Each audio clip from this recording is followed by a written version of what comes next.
Good day, partners.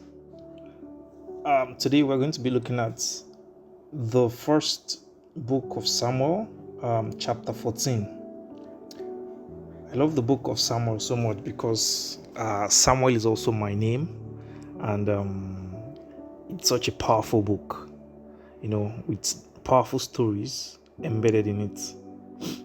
So today's powerful story is about bold faith, human failure, and divine intervention.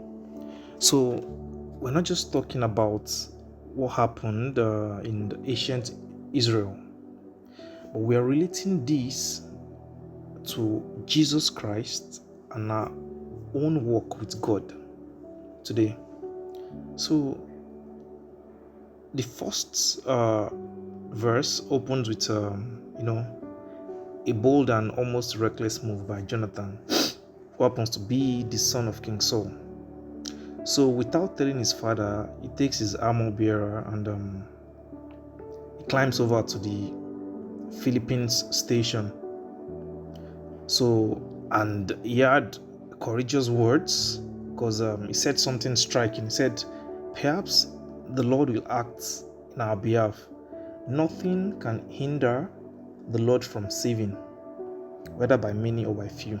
Wow, that's such a bold move and a bold statement of faith, because Jonathan knew victory wasn't dependent on the numbers of weapons or whatever weapon was used. That it depended on the Lord. So in this chapter also we see two contrasting things. There's Jonathan's faith and Saul's poor leadership style. So Jonathan stepped out in trust, and Saul waits under one pomegranate tree, unsure and indecisive of what was going to happen. So Jonathan's small act of faith actually sparked a miraculous panic among the Philistines, which led to a great victory for Israel. Meanwhile, Saul only reacts, when the battle is already turning and trying to control the moment with rituals and rash commands. He even included a law that said no one should eat until evening, which even almost backfired terribly, because Jonathan ate only during the fasts, and when Saul found out, he threatened to kill his own son. Can you imagine this? But people rose and protected Jonathan. That okay, this is who truly brought deliverance to us against the Philistines. And they said, "Shall Jonathan die, who has worked this great salvation in Israel? Far from it." So now let's reflect. Jonathan represents courage and trust in God, even when the odds were against him.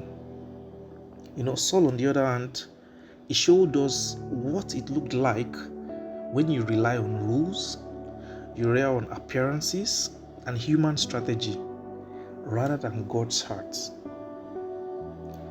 So now, this Jonathan's act of bravery, it points us forward to Christ, the one who stood alone against the enemy, not just risking his life, but laying it down for the salvation of many. Jesus didn't come with armies or political power.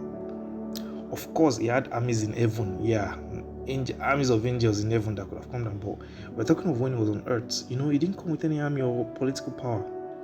But like Jonathan, he just fully trusted in God, in the Father, and his victory on the cross unleashed a chain reaction that turned the tide of the spiritual battle forever. So just like the way people defended Jonathan, recognizing that it was the one through whom God had saved them, the same way we are invited to recognize that Jesus is our true deliverer. So he says it's not by might, nor numbers, nor by power, but by grace through faith. So I want us to step out in faith like Jonathan today. Let us not wait under the pomegranate tree like Saul. Even small acts of trust can lead to great moves of God. And ultimately, let every victory point us back to Jesus, the one who saves not by sword or spear, but by the power of his cross. I pray the story of Jonathan inspires bold faith in us today. And I pray that the victory of Jesus will be our confidence in every battle.